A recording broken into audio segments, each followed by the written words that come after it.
body decrease pain? Does it strengthen certain muscle groups? Let's take back pain, for example, just as an example. How does Pilates affect back pain?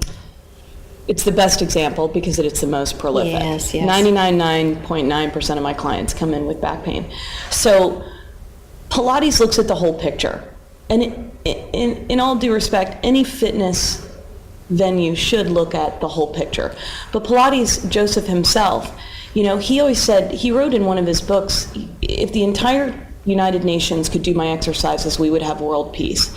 Because he didn't just look at one exercise. If you come in and your back bothers you, I'm going to make you stand up, I'm going to make you walk, I'm going to look at the whole picture. Because a lot of times the pain isn't because it's right there. Right. It's because something is falling on it. I tell my clients, have you ever seen a teepee, the old Indian style Native American teepee? There's a tent pole up the middle. Well, it's kind of like your spine. Your spine's not in the middle, but your spine is the support structure, right, for the canvas, like a teepee tent.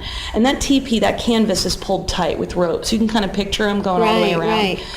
Well, when people present like back pain, I describe to them, it's like you took a couple of those cords and you cut them on one side. What happens to the teepee?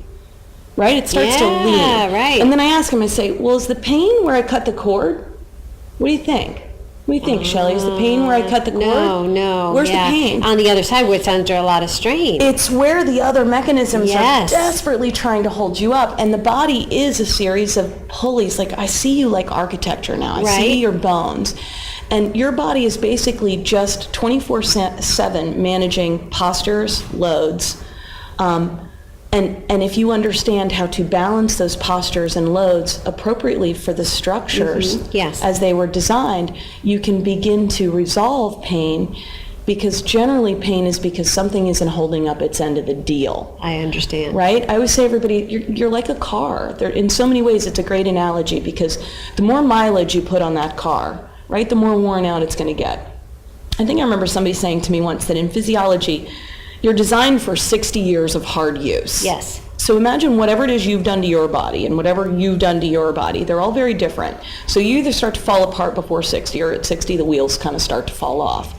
When you have back pain, it's sort of telling you like one of the wheels, one of the tire treads has gone down, you're kind of riding on the axle. Right. You've got to put the whole car back in alignment in order for it to stay rolling down the road. And that's my approach to muscles and bones and structures. Strength progression is very easy to teach, right? You start with something small, you successfully are able to lift it not more than 5 times. Yes. In order for it to be a strength endeavor. And then you're able to progressively move on to the next bit of posture and load. Right. Back pain and muscular training for me go together in that if your back hurts when you're doing whatever it is the movement is you're doing, we're not doing it right. Yes. So there's some muscle, there's some alignment, there's some, structural place that you could be better and not hurt. Right. And so that's how we treat muscles and bones, right? Muscles move bones. People forget or don't know, right, that muscles pull bones, right? They don't pull, they don't push, they only pull. So your whole body is a series of pulleys. And once you begin to, educate a person on the idea that a lot of back pain comes posturally from defaulting into forward head carriage and rounded shoulders. The pulley system back there, those back muscles, they're being overstressed, they're being overworked. They want to go this way. And so we start to sort of train the muscles to balance each other out so that optimally that teepee is just resting very efficiently around the pole.